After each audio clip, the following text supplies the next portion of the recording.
Kubadda Cagtu mar walba waxay soo saartay ciyaartoy loo arko Sharwadayaal amba ciyaartoy aad loo neceb yahay arintani kaliya kuma saabsana ciyaartoy xun balse waxay ku saabsan tahay sida kubadda cagta casriga ah ay ilbiriqsiyo gudahooda ku bedesho go'aan hal ilbiriqsi lagu gaadhay muran caalamiya haddaba aanu gudagalno kuwani waa todobada ciyaaryahan ee loogu necebyahay kubadda cagta sanada 2026 iyo sababaha aadka u kala duwan ee arintaas ka dambeeya Enzo Fernández waxaan ku bilaabaynaa Enzo Fernández sababtoo ah ma jira ciyaaryahan listigeena ku jira oo muran badan dhaliya sida isaga oo kale wax walba waxay bilowdeen Copa America sanada 2024 markii Fernández uu si toos u baahiyay muuqaal laga duubay baska xulka Argentina iyadoo ciyaartoydu qaadayaan heesay ku jiraan eraya aflagaada iyo takoor ku wajahan ciyaartoyda xulka Faransiiska ee asal ahaantooda ka soo jeeda Afrika saaxiibkiisii hore ee Chelsea Wesley Fofana ayaa saacad u cambaariyay arintaas wuxuuna kala laabtay falowda gudaha baraha bulshada sidoo kale xiriirka kubadda cagta Faransiiska ayaa gudbiyay dacwad rasmiya Enzo Fernández waxa uu raali geliyay saaxiibadiis wuxuuna lacag ugu deeqay hay'adda la dagaalanta cunsuriyadda laakiin sumcadiisii dhaawac weyn ayaa gaadhay kadib waxa yimid koobka adduunka ee xagaagan la ciyaarayay ee sanada 2026 Argentina waxay England ku garaacday 2-1 semi-final kulula iyadoo Enzo Fernández dhaliyay goolkii barbaraha dabaaldegi uu sameeyay kadib ciyaartoydu waxay soo bandhigeen boodhar siyaasadaysan oo dib ay ugu horanayaan murankii jasiiradda Falkland taasoo keentay in dawladda UK ay FIFA ka dalbato baaritaan markii la weydiiyay inuu neceb yahay England iyo in kale wuxuu isku dayay inuu muujinaysan jirin nacayb isagoo yidhi dadka ka shaqeeya gurigayga London waa Ingiriis macnaha wuxuu la jeedaa hadal wanaagsan balse qolyaha internetka waxay u fasirteen si ka duwan taas dad badan waxay u arkeen chess isagoo u muuqday inuu leeyahay ma nici karaba Ingiriis sababtoo ah qaar baa ay shaqeeya murankiisuna halkaas ku muusan ekaan finalkii koobka adduunka ayuu qaatay digniintiisa labaad waxaana lagu siiyay kaarka cas intaas waxa sii dheera khaladaadkiisii iyo ciyaartii qallafsaneed ee isaga iyo guud ahaan xulka Argentina ay soo bandhigeen finalkii koobka adduunka taasoo dad badan iyo jab ku reebtay xitaa qaar ka mid ah taageerayaasha Chelsea waxay sheegeen in kooxda ay tahay inay iska iibisa ninkan Leandro Paredes haddii laga hadlayo fowdadii dhacday markii finalku dhamaaday cidna ugama aysan muuqan sida Leandro Paredes guuldaradii Argentina ka soo gaadhay xulka Spain waxay ahayd inay ku dhamaatay iskacan qaad laakiin kamaradu waxay qabanayeen Paredes isagoo wajahaya Eric Garcia isla markaana u muuqday inuu cunaha qabtay kadibna dhulku wuxuu ku tooray da'yarka Barcelona ee Gavi tababara Lionel Scaloni ayaa soo dhaxgalay soo u kala qabto balse ka hor intaas Leandro Paredes wuxuu hore u qaatay kaarka casaanka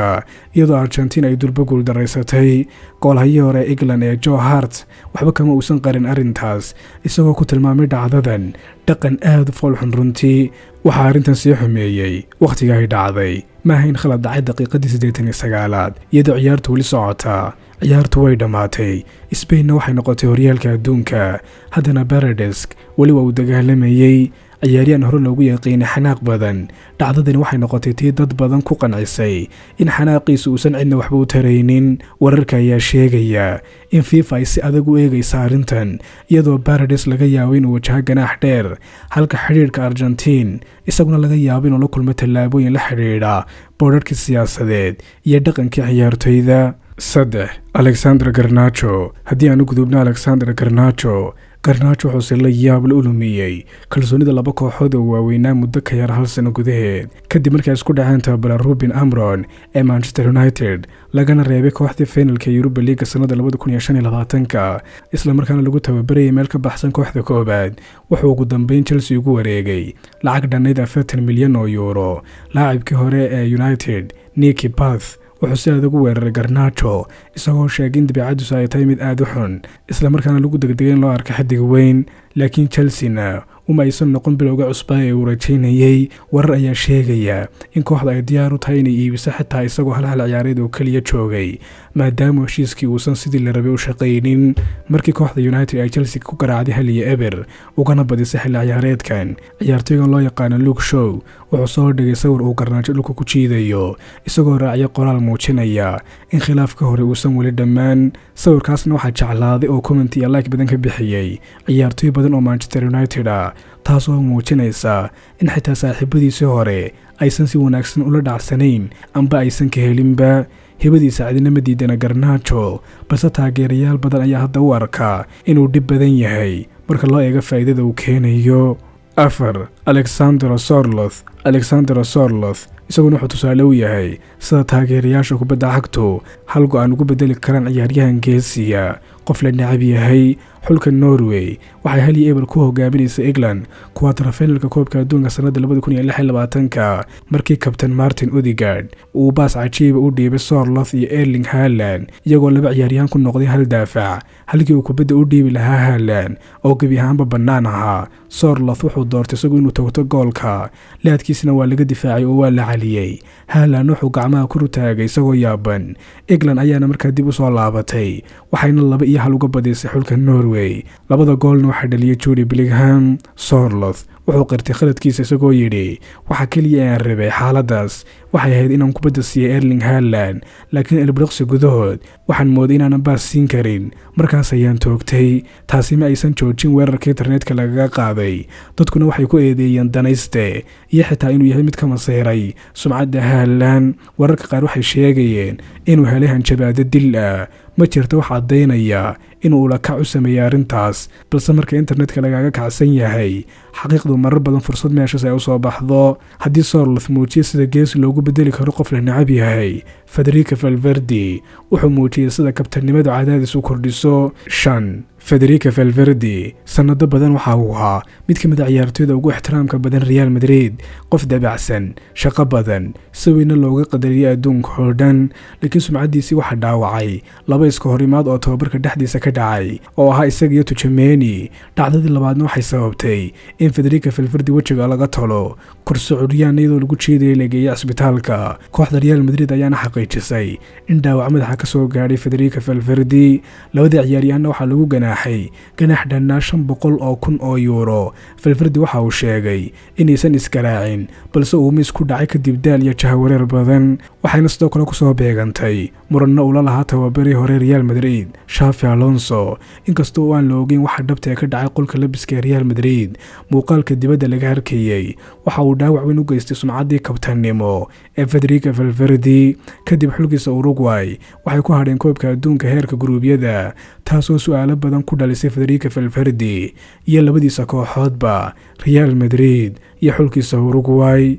6 Matías Galarrza waxaa xiga Matías Galarrza si loo fahmo sababta liistigan ku jiro waa in la fahmo intan aysan ku koobin hal ciyaaryahan oo kaliya balse waxay ahayd qaab ciyaareedka guud ahaan xulka Uruguay. xulkan kubaddu uma aysan ahayn muhiimadda koobaad markii Uruguay la ciyaaraysay xulka Faransiiska wareegga 16 kaliya ma aysan difaacanayn kubadda balse si joogto ah ay qaladaad u galayeen dhaawac ay iska dhigayeen waxayna waqti badan ku luminayeen garoonka. warbixintan ayaa sheegtay in celcelisahan gool kulaad kaste oo gool hayu soo laagayo kubadda xulka Uruguay ay qaadanaysay 62 ilbiriqsi halka Faransiisku ay qaadanayeen 5 ilbiriqsi oo kaliya. Galarrza waxaa lagu eedeeyay in Mbappe uu faar ku dhuftay isagoo kubadda ka fog iyadoo garsooraha iyo faarka midkoodna aysan tallaabo ka qaadin. kadib wuxuu isku dayay inuu qaso calaamadda rigoorada ka hor inta uusan Mbappe laad ka qaadin si uu u laago balse Ousmane Dembele ayaa ka riixay. waxaa saarin kale oo qosol badan dhalisay ahayd in maalmo ciyaartan ka hor uu soo qaaday saacadda garsooraha oo dhulka ku dhacday kadibna uu ku xidhay gacantiisa isagoo tijaabinaya ka hor inta uusan dib ugu calin garsooraha. dhacdadaas kaliyahaanteed waxay ahayd mid qosol oo la yaab leh laakiin markii lagu daray wixii Faransiiska ay ku sameeyeen dadku waxay u arkeen astaan muujinaysa in Uruguay ay xiiseynaysa khiyaanada musuqmaasuqa in ka badan kubadda cagta lafteeda. 7 Simon Adingra ugu dambeyntii waxa ku jira lambarkeena ugu dambeeya. Simon Adingra sheekadiisu waxay u badan tahay tan ugu murugada badan liistigeena sababtoo ah ma ahayn shar amba ula kac. daqiiqadihii ugu dambeeyay kulankii xulka Ivory Coast ay la ciyaareen xulka Jarmalka wareegii guruubyada Nicolas Pepe ayaa kubad qurux badan u dhigay Adingra iyadoo goolku bannaan yahay laakiin Adingra waa uu hakaday halkii uu toogan lahaa goolka misna goolka dhalin lahaa kubadda ayaana si qaldan dhinaca uga baxday. xulka Jarmalka ayaana markaas weerar rogaal calisa sameeyay. Donis Undef ayana dhaliyay goolkii guusha labaad ee ku badiyeen Jarmalku hal ilbiriqsi oo hakada ayaa noqday sheekadii ugu weyneed ee tartanka Ivory Coast dad badan ayaa qiyaasayay haddii uu goolkaas dhalin lahaa waxa dhici lahaa adna kuma aysan eedin shar amba ficil xun wuxuu si fudud uga labalabeeyay ilbiriqsi yar marxaladii ugu weyneed xirfadiisa kubadda cagta laakiin kubadda cagta casriga mararka qaar taasoo kaliya ayaa ku filan inaad noqoto qof si weyn loo dhaleeceeyo qaar ka mid ah ciyaartoydan waxa loo necab yahay wixii ay dhab ahaantii sameeyeen qaar kalena waxa loo necab yahay wixii ay taageerayaashu rumaysteen inay sameeyeen kubadda cagta casriga mararka qaarkood dareenka iyo waxa la rumaysan yahay ayaa ka xoog bata xaqiiqda lafteeda haddaba daawada su'aal ma u malaynaysaa inaan ka tagna ciyaaryahan kale oo listigeenan mudnaa noogu sheeg qaybta kommentiga hoose waxaan soo gaarnay dhammaadkii muuqaalkeenna haylownaad muuqaalkan like saarto sidoo kale aad ku soo birta kanaalka oo aad tilaa subscribe intaynu ku kulmi doonno muuqaalka xiga sidaas iyo maca salaama fi amaan illah